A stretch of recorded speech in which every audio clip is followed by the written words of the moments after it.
my seventh graders, let's go ahead and work on 7.4, the last lesson of this chapter. It says, you ask 100 randomly chosen high school students whether they support a new college in your town.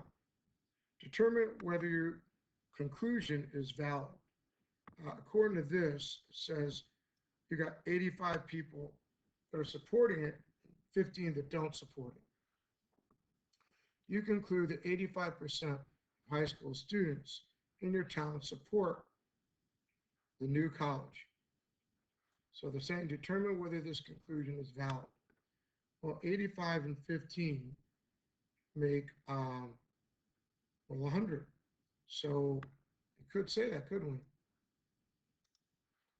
Yes, your conclusion is valid because the population is representative of the population and selected at random. The sample is too large, or the sample is also large enough to produce accurate results. Number 2 is for you to do. Now, number 3 says solve the equation, check your solution. If I solve this equation, I see it's a two-step equation requiring me to isolate B. The way I would solve it is, first, I need to get everything away from B that isn't connected to B. So I'll add 3 to both sides. This gets rid of the negative 3 and leaves me with 5B by itself.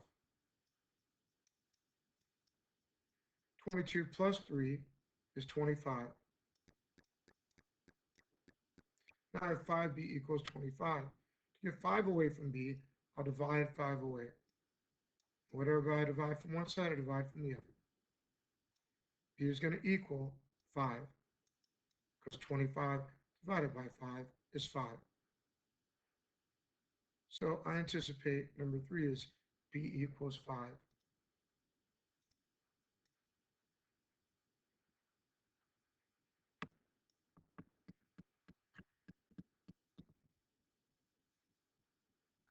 As I said, we're going to isolate it. We see that 5 was the right answer. When I substitute 5 in, 5 times 5 is 25. 25 minus 3 is 22. All right, let's try number 5. Number 5 says I have 4 equals 9z minus 2. In order to solve this, once again, I need to get z by itself. I see a negative 2 is with it. The only way to get rid of a negative 2 is to add 2.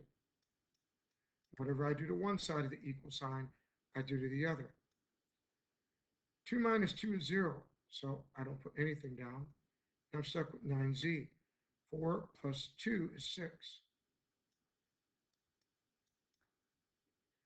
Now I got to divide 9z by 9 to get z alone, which means I need to divide 6 by 9. This means z will be equal to 2/3. All right, let's see if I'm right.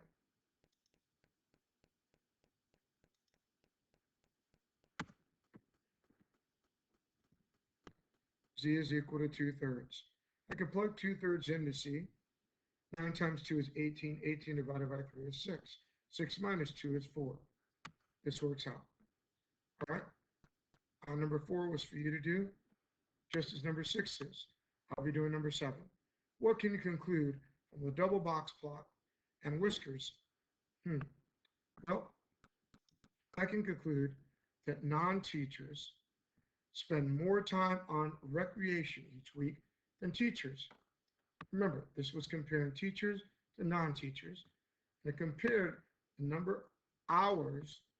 It says you want to compare the number of hours spent on recreation each week by teachers and non-teachers in your state. You take 100 random samples of 15 teachers and 100 random samples of 15 non-teachers throughout the state and record the median value of each sample. The double box plot and whiskers plot shows the distribution. So we can see that non-teachers spend on an average of 7 hours a week on recreation, while teachers spend only 5. Heck, some non-teachers even spend 15 hours But the most that teachers spend seems to be 13. 75% of non-teachers spend at least 6 hours on recreation, and 50% of teachers spend less than 5 hours on recreation.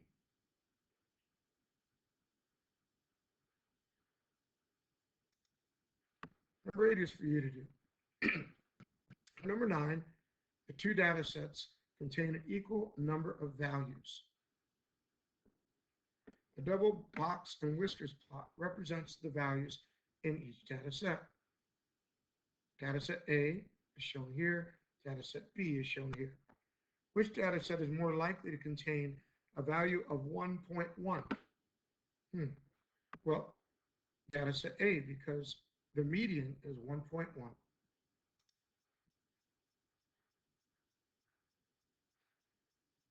Data set A is more likely to contain 1.1 because 1.1 is the median of the data set. All right, looks like number 10 for you to do. I'll be going to number 11. We have says comparing random samples. The double dot plot shows the weekly running habits of athletes of two colleges. Compare the samples using measures of center and variation. Can you determine which college athletes spend more time running? College A or College B? Well, on College A, the median is 5. 1, 2, 3, 1, 2, 3, 4. Says the median is, oh, here it is, the number 5, because that is the middle. We have 4 over here, 4 over here. The middle definitely is at 5. The quartile values are 4 and 6. That'd be accurate because when you look at the middle here, there's going to be 4 on this side, 4 on this side. That means 4 and 6. 6 minus 4 is 2, so the interquartile range is 2. In College B, the median is 6. The quartiles are 5 and 7. We know this because the equal amount on each side means since there's 1, 2, 3, 4, 5, that third one here is going to be the median on both sides. 7 minus 5 is 2. So, yes, you can determine which college athlete spends more time running. The variation for College A and B are the same, but the measure of center for College B is greater than the measure of center for College A. College A's measure of center was 5. College B's was 6. You can conclude that College B's athletes generally spend more time running than College A's athletes. Number 12 is for you to do.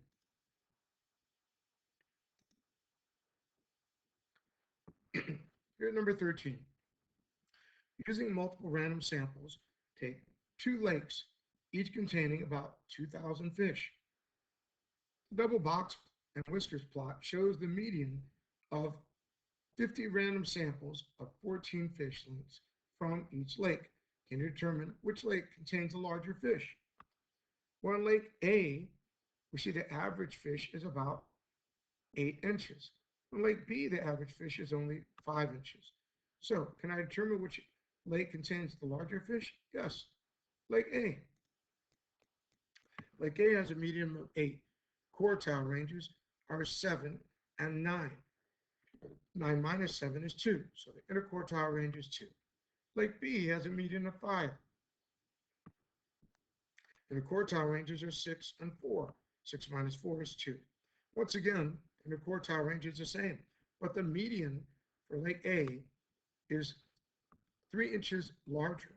So yes, you can determine which lake contains larger fish.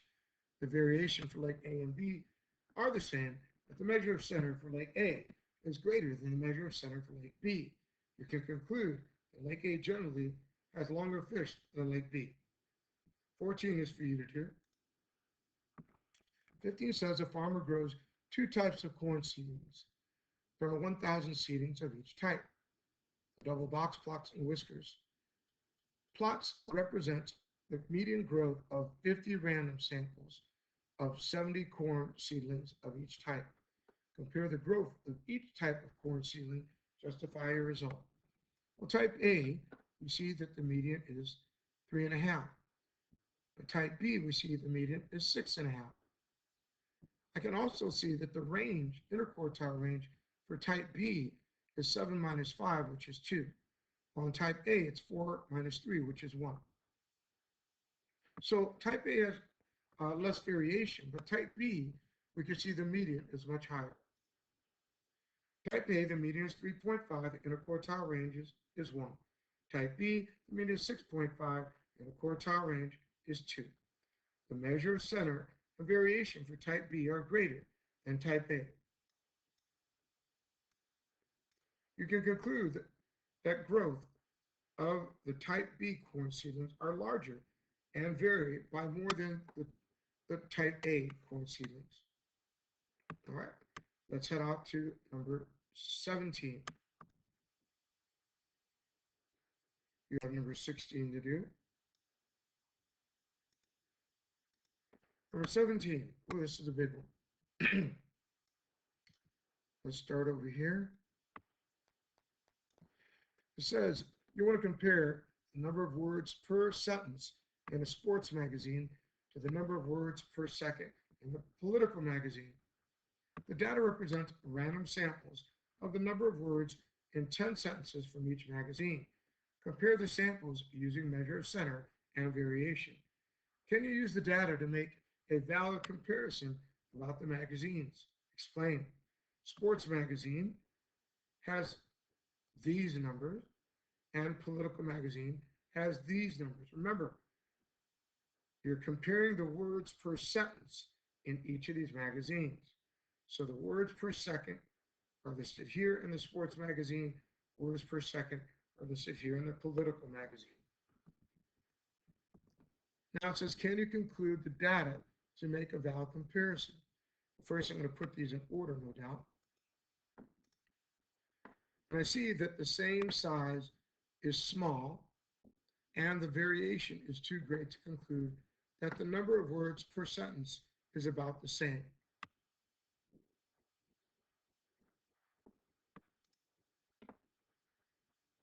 The double box plot and whiskers plot represents the mean of 200 random samples of 20 sentences from each magazine. Compare the variability of the sample means to the variability of the sample numbers in the words in part A. The interquartile range we see is the same. This is going to be 21 minus 19, which is 2. This is going to be 24 minus 22, which is 2. Now, the interquartile range in the sample varies much less than the sample number of words per sentence.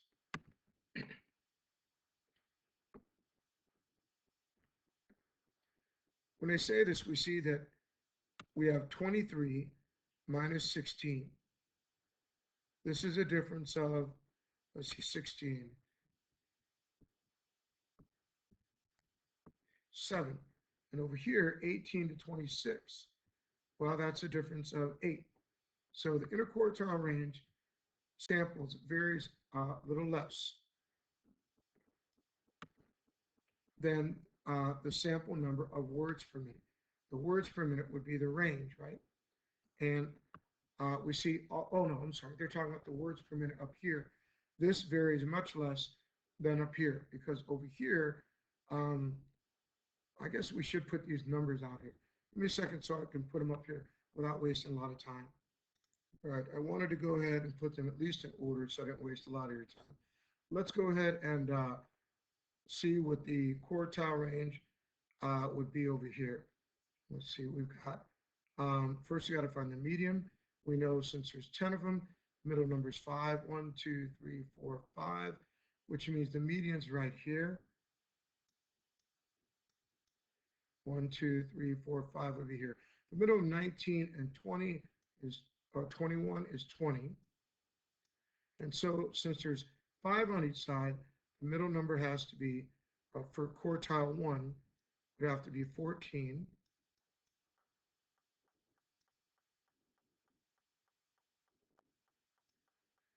And for quartile 3, it would have to be 25.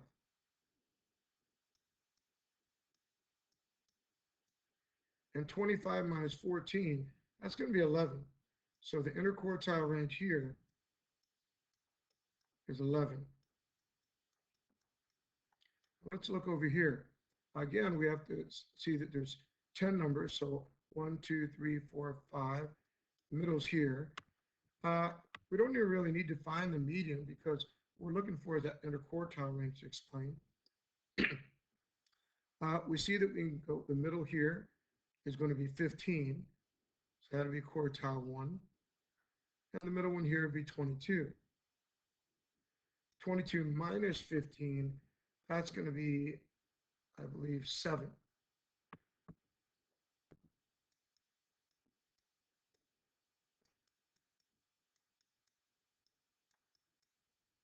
Now, as we said over here, the interquartile range for this one was only 2, and the interquartile range here was 2.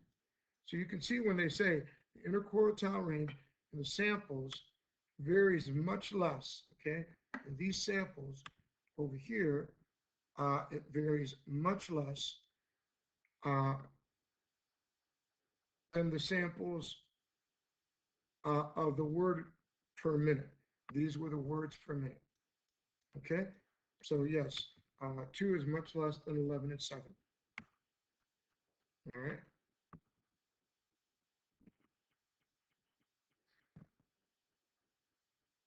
Next, it says, make a conclusion about the number of words per sentence in each magazine.